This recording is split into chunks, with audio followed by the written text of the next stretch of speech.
As we sit here and talk about red states, and we complain and complain and complain about red states, red state governors, I've been doing it since I've been doing this show, and it seems to get worse and worse, and they get weaker and weaker and weaker.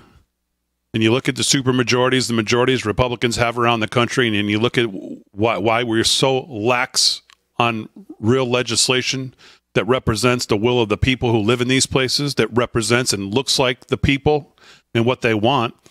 Charlie's basically saying, for once, are you going to step up and do what the people want?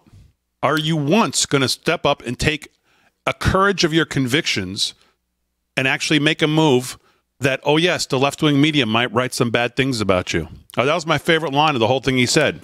There's too many of you that are unwilling to actually stand on principle because you're too worried about what MSNBC is going to say tomorrow morning. Right. Or you're too worried about what the Washington Compost is going to write. Or you're too worried about what Newsweek is going to write. Or you're too worried about what Joy Reid's going to say at 8 p.m. on MSNBC. Why don't you, for once, put all of that out? They're not going to like you no matter what you do.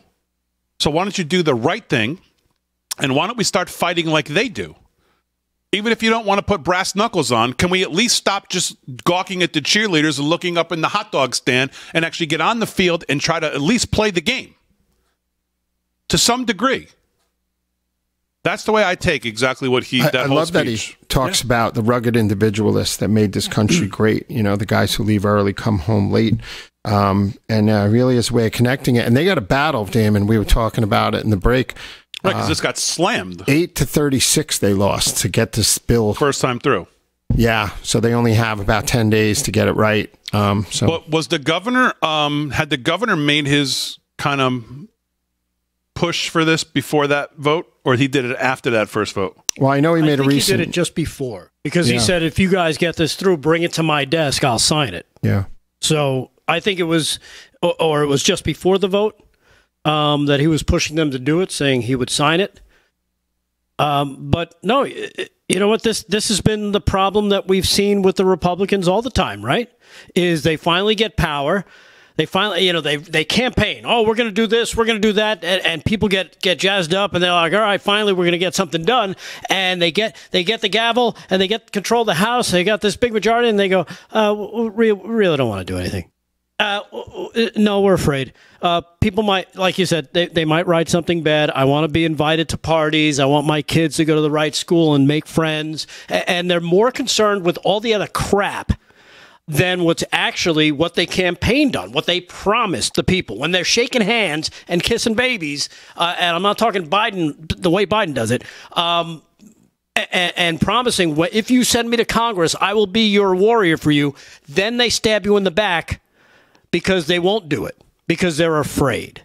Because inside they're really Democrats. They're like, you know what? These guys aren't that bad. I just won't. I won't go for it. I won't overturn Obamacare, even though I said I was going to do it. Even though this is what we campaigned on, we're going to do it. We're going once we get power. And then 2016 comes along, and I don't think we're going to do that. There's a big group, Defending Democracy Together. It's an anti-Trump Republican. So-called Republican organization that started in 2019, according to an article today. So Democrats. They said the Electoral College change would dilute the state's voting power. Nebraskans take pride in their ability to exercise their voting power to make their congressional districts' voices heard. So I don't know in what way it would impact it exactly. I haven't really analyzed it, but big movement in Nebraska against this within the Republican Party. It split the GOP there.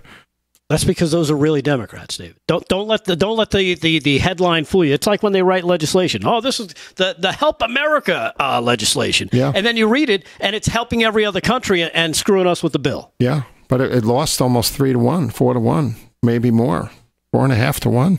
And how many days are left in the legislative session? 10, 11? I think the 19th, right? Fran, what'd you say? How many? It ends on the 18th. Ends on the 18th? So 9 days? So now, is that... But that's not it. It could still be pursued in special session later. But the governor would have to call a special session? I don't know how that works. I don't know that. I think the governor has to call for a special session if it goes beyond the 9 days. Well, listen, I mean, it's, Charlie's making the push. He certainly raised the awareness. And now we'll see. I mean, again, this is why when you look around, this is why you're supposed to have majorities in the state legislatures. This is why those of us who talk about Article 5, this is why we talk about it. Because some people think that's the only way to get out of this mess. Convention of states. This is why when we talk about state legislatures, this is why leading up into the midterms, I said I'm more interested in what's going on in the state legislatures and the state races than I am on the federal level. This is why some of us argue this sometimes.